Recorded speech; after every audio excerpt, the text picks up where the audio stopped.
Welcome to this bonus feature of Microsoft Virtual Academy, Developer's Guide for Windows 10 Insider Preview. We're here to talk about some of the cooler features inside your application that you can leverage that you get for free from the system. For example, we're going to talk about sharing data using the share contract. It's still here in Windows 10, and it's better than ever. We're also going to be talking about some features that were enhanced. That's the drag and drop feature, not only to drag things around the screen, but to drag them between different apps and the desktop. Andy, tell us what we've got. Yeah, okay, so you summed it up nicely there. So the share contract has been around right from the beginning of Windows Store apps. It's still an important feature of UWP apps because sharing is something that a lot of apps want to do, and users expect to be able to share as well. They have something interesting, they see it on the screen, oh, I'd like to share that with social media or maybe with another app, or there's loads of ways that sharing stuff can be useful to users. There are lots of ways to share that are built into the platform. We've got app-to-app communication ways. These are some kind of formal ways, if you like, of one app deliberately sharing some data or some information with another app. So this is... Well, I'll bet a lot of developers didn't think of this when we started talking about sharing. No, that's right. So there's one facet of it, but it's clearly something that you create some UI in your app, and you're then launching an experience in another app and passing some data. Now, that's not really in the case of a general purpose sharing, but nonetheless, it is a way of cooperation between apps. But this is the one that takes that and really expands it out to this very flexible system that a lot of apps can take part in. So there is this share contract, and what we mean by a contract is just that it's a decoupled way of allowing apps to take part in a share, and in such a way that neither the sharing source, the app that is creating this experience to the user, allows them to share stuff. They don't need to know who they're sharing with. That's right. And likewise, a share target, an app that is set up to be able to take incoming share stuff, doesn't need to know who sent it. So the share contract does give us a formalized way of describing the content that's being shared. It's part of this is the UI that the shell, the OS if you like, puts up, that allows the user then to select where that content goes. And the share target, the receiving app, allows it to look at the contents of this data packet, figure out what's in it, and then it can do whatever it is that it does.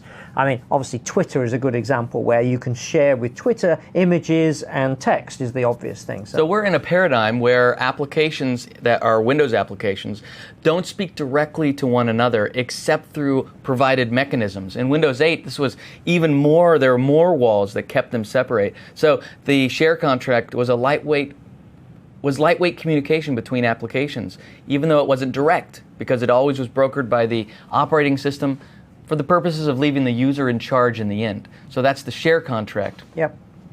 And we've got a brand new feature in Windows 10. Yeah, it's called Windows in Windows 10. No, it's actually a feature that we've enjoyed in Windows forever, drag and drop, but it's really it becomes of new importance in modern apps because they didn't support drag and drop until now. That's right. And of course, if you think about why we've said this is extended for windowed apps, what we mean by that is the divisions between old classical Windows apps and new style apps, they're just going. So the user doesn't see them as being particularly different. Obviously, the UWP apps that you build are touch friendly and hopefully and they need to be mouse and keyboard friendly as well because they're going to run across all of these different Windows 10 devices, should you choose to do that.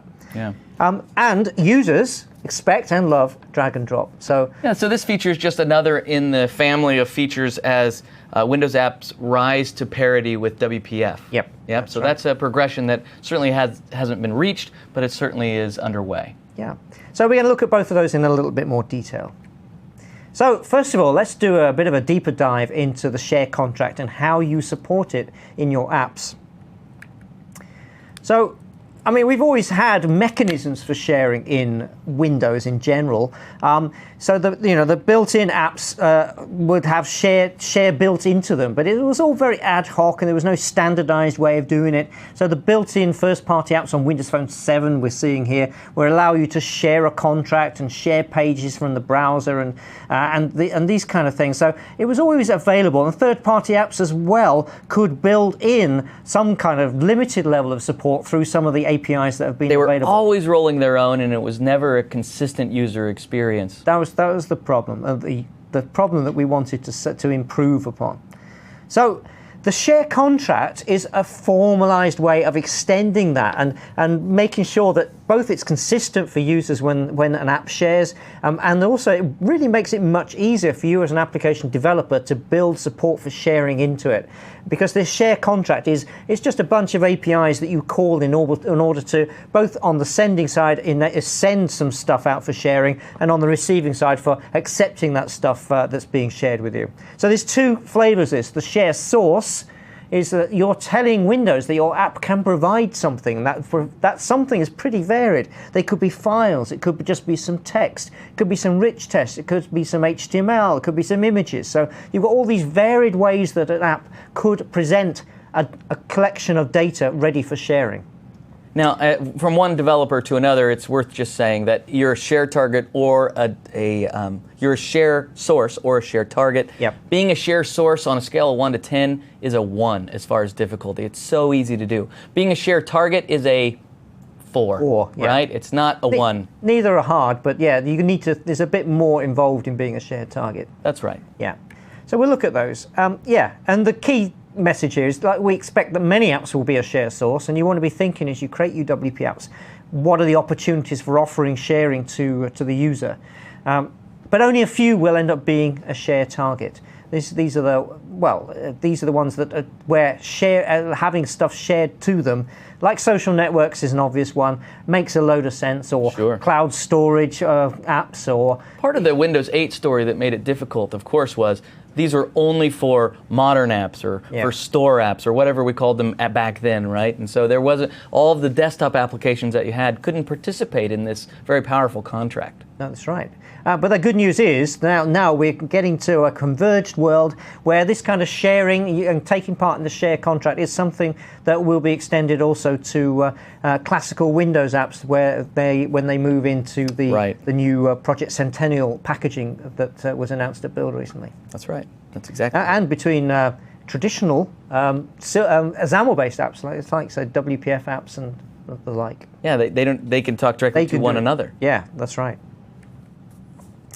And obviously this build integrates with the built-in app sharing as well. So the platform comes with first-party apps, those apps that we're providing and providing out to purchasers of Windows 10, such as obviously the email client, the messaging, the tap and send facilities, and Bluetooth and OneNote, all these kind of features that users enjoy using on Windows 10 devices. These are the apps that we write and ship out to you, and obviously you can choose to purchase or download free alternatives to these from the store, but these are the ones we provide so that everybody's got these capabilities. That's a bunch. Right out of it's a lot of stuff, yeah.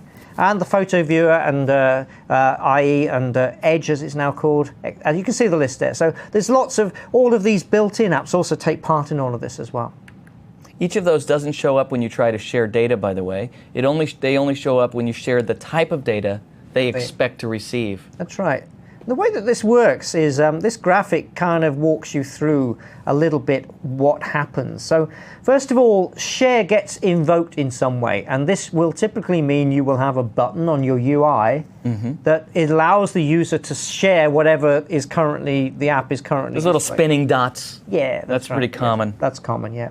In fact, I think the reshare icon in the new icon set is actually more of a squared chasing arrows in a sort of squared box. Oh, is that right? Well, that's right. Mind you, maybe they just haven't put the share icon in yet. We're still kind of early, so things are not final. But certainly I was building an app sample for this, I think. And you can go in icon and choose the name, and there isn't actually a share one, weirdly. There's a reshare. Fascinating. Yeah. reshare being the same, I guess. Yeah, all right. So this is the process, right? I tap on share. So the user invokes share, and then the next thing that happens is that as part of that process, and we'll walk through this in a bit more detail, your app prepares a data package which contains the content that's being offered for sharing. And at this point, the sharing app doesn't know where it's going to go, who the user is going to choose to share it with. Right. So it just sort of generically puts a package of sort of stuff, whatever is appropriate to it. And that could be images, could be text. It depends on the app. So that second screen that picks the share target, this isn't a screen that the developer builds. No, this is the OS, the shell providing this share picker. And what it does is it filters this list that you're seeing here to only those apps that have beforehand declared in their app manifest that they can handle incoming share content of one or more of the types of data that the originating app has put into that share package. So it's giving you, the user, a list of apps that are appropriate for this sharing. So it doesn't put one on that list that really doesn't know how to handle this particular file type that you are sharing. So it's an appropriate list. You also will see on the top of that list that you'll see the most recently used list. So if the user's using the same one over and over, they'll see that at the top of the list. That's nice. It's a nice usability feature. Now, one thing to notice, I guess two things to notice. One, clearly you're sharing a photo of a rock star. That hair is pretty amazing. Yeah, that's right. Yeah, that part's awesome. This is the rock star feature. That being said, though, if it's expensive for your application to prepare the share package, one of the other things you can share is a callback method that the receiving target share app can invoke. So what that really means is not only do you not know where it's being shared to, you also don't even know if it will be shared. So your application spends that cost even though it's not necessary. So using a callback method can be pretty valuable. And also I can tailor what I'm sharing to a schema. Isn't that right? Yep. And so I can make sure that applications that don't deserve to be a share target aren't added to that list, or the other way around, so that users aren't cluttered with a whole bunch of options. So on the receiving side, the target app will present some kind of UI, a transient UI, a special page or something that is created in that app, because this could be, a regular first-party app. It will be that the user will use in its own right. But this is just a bit of special. I'm accepting some incoming share content. So you'll have to create that transient UI, and that basically gives a confirmation page of some kind to the user that's saying, yeah, okay, I've got your content and I'm going to present it, I'm going to store it here in this kind of way. And then the user you will present to the user some kind of okay or cancel UI on that. And then as soon as the user has finished interacting with that page and the data has been stored away in the context of that receiving app, then the target app closes and we're taken back to the source again. So this is kind of how it works. It's a pretty clean and simple workflow as well. Yeah. That's what it looks like on phone. What does it look like on Windows? Yeah, so it used to be the top left one there. So on Windows, we used to have the charms bar, which the user would swipe in from the right, and that symbol was the share icon. And the idea was that an app would be up on the screen, and the user would know to swipe in the charms bar and tap on that share icon. That would start the share process. Now, in a Windows 8.x app that is running on Windows 10, that charms bar is represented by the drop-down hamburger menu. You can see there top right for all of those commands that all of those are the same things that were on the charms bar, plus any app commands that were also on the bottom app bar. So it's all exposed to the user, but perhaps not necessarily in the way that you might have expected when you created this app for Windows 8.0 or 8.1. Right. So you need to really, in your UWP app, you'll probably want to switch to the Windows Phone idea and actually have a button right on the UI for the user to share explicitly. Okay, so an on-canvas way of invoking the share UI somehow. That's right. So like this. Here's an example. This is the little reshare. So yeah, UWP apps must show the share UI. So you just need to add another button on there to allow the user to invoke the sharing capability. And you're right. Look at the little square with the arrows let's go back to one another. Yeah, no, there it is. Yeah, that's the new MDL2 look. I suppose. MDL2 look. Yeah, and that's the icon reshare. Yeah. So just looking at this process, got some random purple arrows there. in the old way of doing things, so the whole process of this thing is that first of all, the source app has to register with this data transfer manager. In the old way, the share picker, the shell, the chance bar on Windows 8, the user would tap that, and then at that point, an event fires back in your an event hanging off the data transfer manager back in the source app, and that's the point at which the source app needs to prepare that data package of stuff that it needs to send out. So the operating system is what's raising the event. Yeah. And your application is just listening to handle it. That's right. Now that doesn't happen on UWP, that top green bit. The user, that's why it's now in squares. But the actual data flow, the way that the sequence of API calls is exactly the same. So the source app now completes that async call. It's filled its data package, so it's telling the system exactly what it's got to share. And at that point, the shell takes over, and the shell looks at that list or the content of the data package, filters the list of target apps to the appropriate ones. The user selects which one they want to use, and the original app is suspended at this point and is out of the picture. At this point, the share target, the system activates it, and it's activated for sharing. It's a special kind of activation.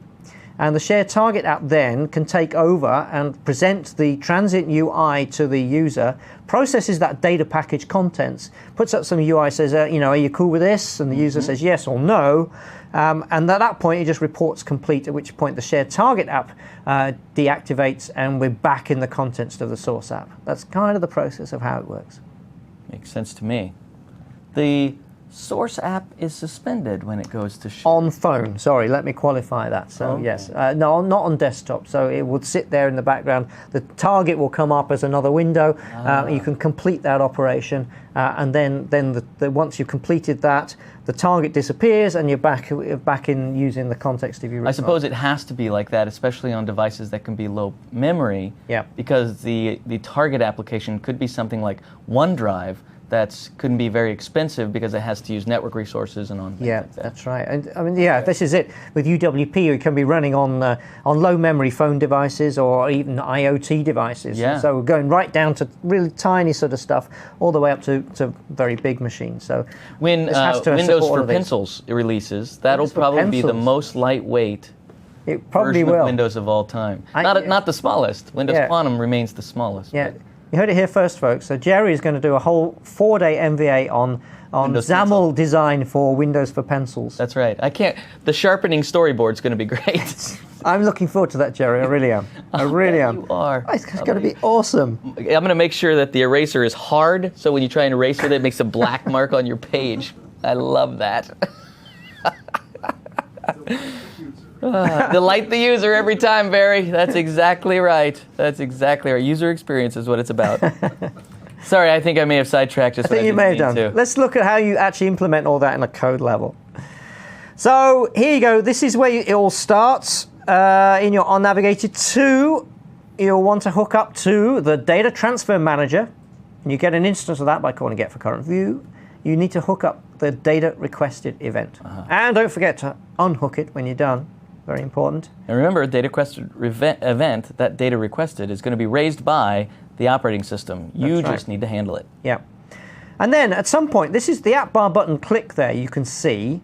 Now, this is the kind of programmatic equivalent of on Windows 8.0, 8.1, the user bringing out the charms bar and tapping on the share icon on the charms bar. But instead, this is what you call from a button in your own app in UI. Nice. Just to invoke that UI to be visible.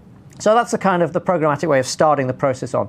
At this point, so it's kind of weird because actually you're calling the Data Transfer Manager to show share UI, and the result of that, rather weirdly, is not actually for it to show any UI at all, not yet. Actually what happens next is it calls you back on this event. Because it needs, before it shows the share UI, it needs to know what you've got to share.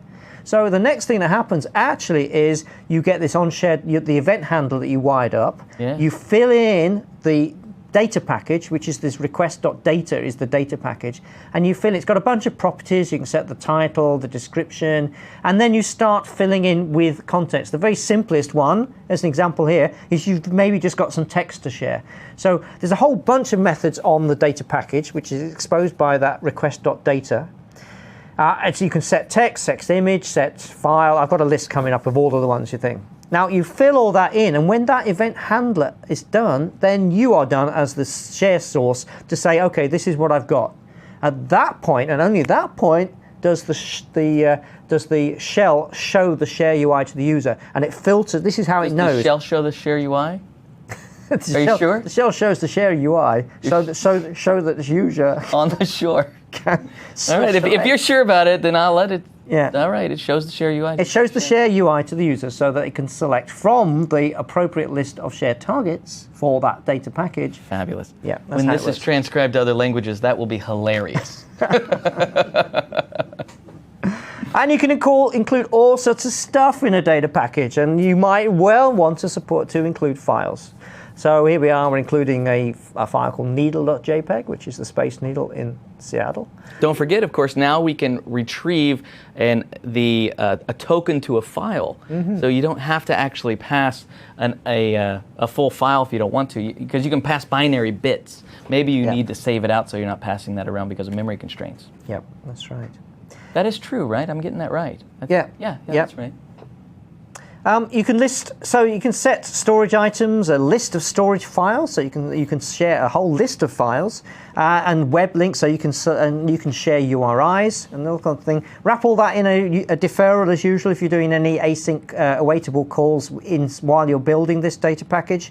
That's important so that the deferral.complete indicates back to the shell that you're done and the data package is done. This is all the stuff you can put in it, an application link, which is a link back to the source application. So this is a weird case, so that the share target could actually invoke some UI. You can actually reactivate the share source to have a complicated kind of two-way transaction going on. Bitmaps data is this delayed rendering callback that you were talking about, where you kind of just say to the share target, I've got some stuff for you, but this is what it is, but it's not ready yet. And if you want it, call me back and I'll give it to you. So that's a kind of a nice model for that. HTML may be the most popular of what people will be sending over. Maybe URLs also. But the one trick about HTML is it's not just a string, even though it looks like you just pass a string in. You have to format it as HTML, which formats it in a way you would never have guessed if you ever look at the resulting string. But it's in that data transfer manager API that you use, the format HTML string or something like that. Yeah. So a whole list of stuff there. All right, let's have a very quick look at adding sharing capability to an app. Okay, sure. And I'm using our old friend, our Contoso cookbook. So this one, this is the UWP version of it, which we converted in the migrating session. Here we go. You can go off to French, and this has got some nice features. You can go and build. You can make this recipe. So I'm making venison fillet. I don't know why I'm doing that. I'm a vegetarian. But anyway, this is the list of ingredients. You can make some notes on it, and it's a nice pivot. The nice thing here is you can add a picture as well. So you can take a picture of your effort and share it with the world. So it doesn't look that delicious to me, right? No, well, I'm a vegetarian. Weird what do you looking. expect? I did try my best, but it came out in this weird kind of thing. You make it in a cartoon? Yeah, that's right. Anyway, we've got our picture and this sort of thing, and now I want to actually, that's good up to a point, but now we want to be able to add sharing so that the user can share this thing. All right. So let's just add that in. New functionality. New functionality we're adding into this application. So the first thing we want to do is put some UI on the app so that the user can do that. So we want to put something on the app bar, which isn't visible on the designer. So let's just add into this another app bar button to add to the existing ones we've got. So new app bar button. Nice. Give it a name. All right. Button share. What was that icon? It was reshare, I believe. That's right. You've got a good memory. Icon equals, and if you go looking for share, it's not there, which is kind of surprising. So the closest one is the reshare one. There we go. All right. So we'll use that one, and we'll put a label on it. So if the user swipes up the app bar, they can see a hint. So we can say, share is the obvious one on there. Put a click event on it, so that we can act on that, and we're just going to create a new event handler. I'm just going to do this code behind. Great. Jump to that definition. Go to the definition, and we can just add a little bit of code in here. Now, I'm not going to. So there's a couple of things we have to do in here. So this is going to actually kind of start the thing, but I'm going to actually just drag that in. So first of all, a little bit of a bit of kind of code just to make sure that we got something to share. And then this is where we start the process. We first of all call data transfer manager.showShareUI. Of course, that doesn't show a UI. It doesn't show, actually, despite its name. It does start the process, though. Now, in order to handle the callback from the data transfer manager, we need to hook up the data requested event. So this is how you do that. Up in the kind of startup logic for your page, maybe the on navigation helper, start load state or whatever. So this is here, the data requested plus equals, and then I'm going to create that event handler. And this is where, give it a proper name. Oh, that's a nice name. Yeah, I'll share data requested. This is where we need to build our data package. This is what we're defining what it is we've got to share. So let's just remove that, and I've got another little snippet up here that I prepared earlier. So this is where we are getting the photo that the user has taken from our app storage. Let's just tidy that up, and it needs to have an async on there to get rid of that complaint. And there we are. So we're getting the photo file, the storage file. We're putting some text in there, a bit of description that the share target can make use of. We're going to add our photo file to it like that. It's also always recommend, if you include a photo, that you include a thumbnail as well. So this is how we can do that. And then finally, we're just going to actually, for down level share targets, we're also just going to share a little bit of a text message. So the user can choose where to share it, whether they can share image or text. All of those appropriate targets are going to turn up. So that's actually it for a shared target. But let's see what happens on the phone. Let's go to a different country. Italian. All right. Okay. All right. Yep. And I'm going to make spaghetti. No. Yeah, spaghetti. No with meatballs marinara for sauce. you? Marinara. No. This All is right. it. Yeah. This is very nice. Okay. This looks good. I can get excited about that. Unfortunately, we haven't got a picture yet, so that logic worked. So now I'm going to go over and take a picture, and sadly, it looks just the same as the previous one. See, there's really no difference between meat and not meat. Apparently not. Just the same. It's tofu. You can't tell the difference. I've been wrong all these years. There we go. Now, share. This is the share UI that the system has put up, and it's actually on the emulator. You've only got messaging and tap to share. I don't know how tap to share works with an emulator, to be honest. But so now we're in the messaging pop-up. So you can go. Yeah, you can pick from select your contacts, okay. which of course there aren't any. So we could add one if I wanted to. But I'm just gonna. We're still in the other app at the moment. You did it though. You did it. Do it. This is it. We're in it. So we can just put a little message about how good our baking is. Nailed it in my awesome spaghetti. Yeah. Yes, you spelled it right. Yeah, there we go. And then you can, if you can find it, where's the little? Oh yeah, you have to hit the icon on the right. So that's kind of yeah. There you go. You could do that. But actually, I'm just going to go back and say no. I'm done with that. We're now back in the source app again. So as if we're just back and that's all good. And this, of course, will work on all that sharing work and all that UI is all done by the OS for us. That's right. And just to see what it looks like on the desktop. We're going to go French food this time. Macaroons. Do like those. That's right. We can take a picture. In fact, it doesn't have to be a photo, though, right? You could pick from a picture. Yeah, I'm going to pick one here. So I'm just going to pick a random one. I don't know why I chose that one, but that will do. And then you can share. This is the share UI that the desktop. Oh, it's a different experience, isn't it? But the end result is the same. The user can choose to share stuff with share targets. Clearly, you have more things installed on your desktop than you have. Well, this is my proper PC rather than the emulator before, which just has a real bare bones implementation. I got it. So that's the process. See, nice and easy. It's easy to be a share source. Yeah. I'm going to quickly run through how you become a share target. I think that's fun to talk about. Yeah, that's a great idea. I'm going to do a demo, but so the key to this is in the manifest. You need to declare what kind of stuff you can share, you can accept as a share target. Extension windows.shareTarget. Yeah. Got it. And there's the supported file types for file types, and then all the other data formats. And obviously that matches to all the different kinds of types of stuff that the source can put into the data package. I see. So you just select the subset of those, or all of them, if you happen to include all of them. But basically those types of content that you, as the particular app that you are is appropriate for you to or able to absorb and do something with. That's cool. Then you, of course, if the user selects your app as being the shared target, then you will be activated. So you will have to. There's a special override for this on share target activated. How does this come up in template 10? It comes up in on started. On started with a particular And then kind. all the args are there, and so Yep. you just cast to share target activated event args. That's right.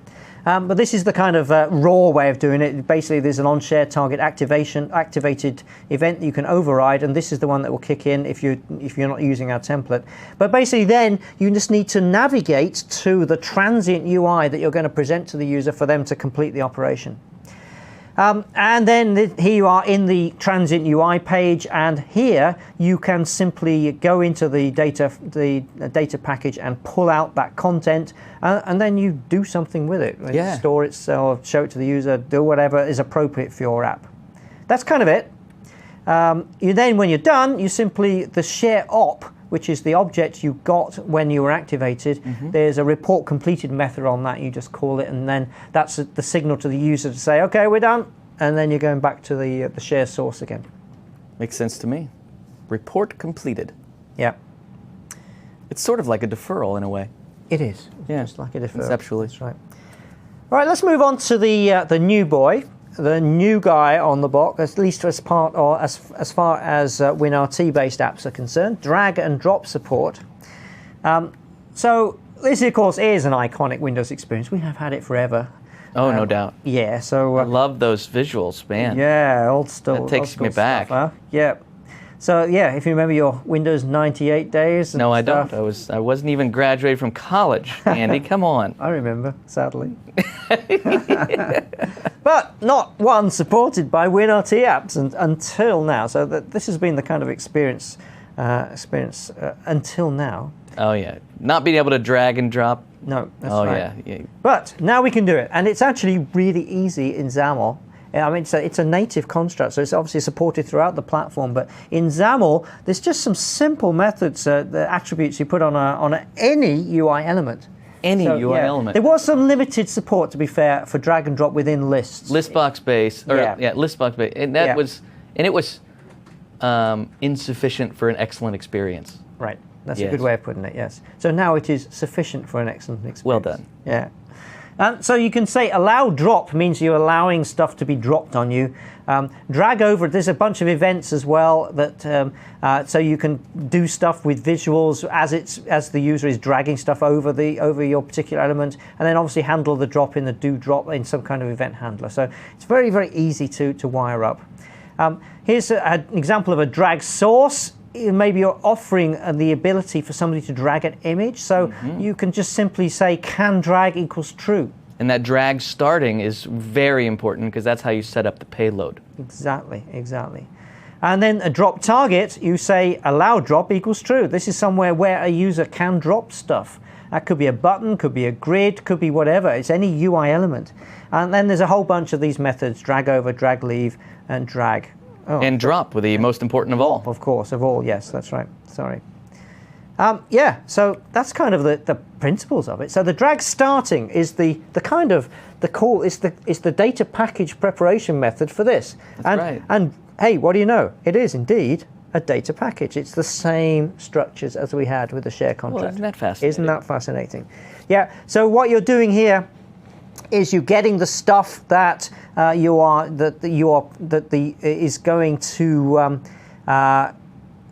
being dragged. So effectively, you're filling a data package with. It's just the same as being a sharing source. Setting up its type as well. You could drag an image, drag a link, drag some text. Yeah, there's kind of different conceptual ways of dragging stuff. Whatever it is, it could be dropped as a link, or actually as a file, or as an image, or as you say, as text. So it's just the same structure. It's like the drag and drop share contract. It's exactly that. In a way. Exactly that. Yeah. Yeah. So that's this kind of the source of it, and then. When the share target, when it gets dropped on it in your copy drop, your drop handling event, then you just unpack that data package. So it's exactly the same as for the share contract. And what you're not showing, because it's not necessary to show the API, but something you might do for a great user experience is when it's dropped, there are animations that occur. A new thing is added to your list. Just like when you drag over, the list may actually part and make space for you to drop it. Things like that may occur, like they do in the lists, they naturally do. Exactly, that's right. We've got a very simple little demo that I want to share with you. I'm just going to drop into Visual Studio here. And this is a sample that was provided to me by the team. Thank you to them. Let's just run it up on here. And it gives you an idea of what the experience is like. I'm not going to go deeply into the logic. This is going to be up on our GitHub, so you can download it and have a study of it. But I wanted to just show you the kind of the example. So up here these have got can drag equals true on them. So we've got an image and we've got some text. So I can pick it up and then just start dragging it with the mouse or with my finger. I see that little X. Yeah, so that's meaning I'm not over a drop target at the moment. Oh, I see. Yeah, so I guess you could probably change that glyph. So this is like, there's nowhere to drop to here, so I could just release and of course it just ends.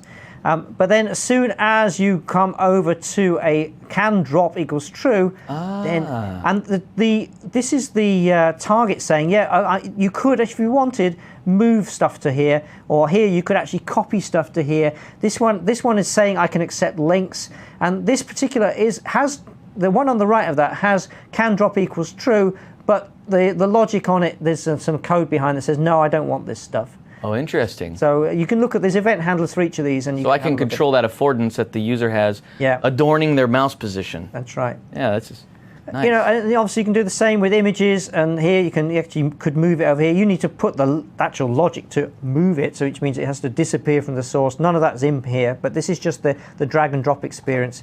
And down here as well, this is where on the drop target, there's some code here to actually hide the caption, glyph, and content. This is showing the glyph and content. So this is the content. This is the caption, glyph, and content. Oh, nice. So you can control both of them if you want to have a special. And the final one is you can actually have a custom visual all of your own if you want to override all of that. Yeah. And what is it? What is it? Oh, it's Jerry! Oh, that is a nice looking glyph right there. That is. Yeah, that's cool. And the good thing is... Whoa! Did you see that? This is the best demo ever. Your demo just blew up. Yeah.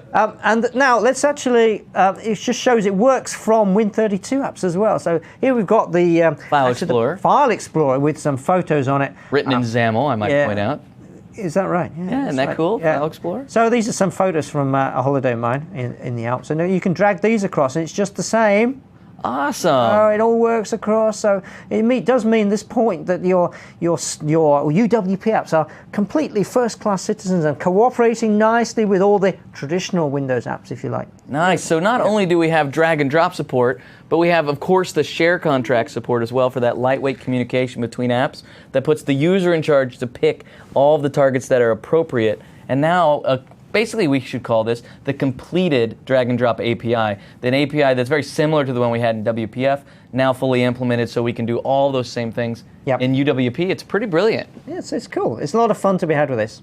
So yeah, there we go. You saw how you can partake in the share contract. Most apps, we think, will probably want to think about sharing and being a share source. It's not hard to implement, and it's one of those user delighter features that allow them to share some stuff from within your app, share it out to social media or to other apps and that sort of thing through the share contract, and then also look at opportunities for supporting drag and drop and think about how your app, particularly obviously in a windowed situation where it's running on desktop and running alongside classical Windows apps as well, or other store apps, other UWP apps, and having that ability to share, to drag and drop might be something that is appropriate for your app, so think about that. That's Windows apps on Windows 10. Go get Visual Studio 2015, try it yourself, implement share, it's just like that.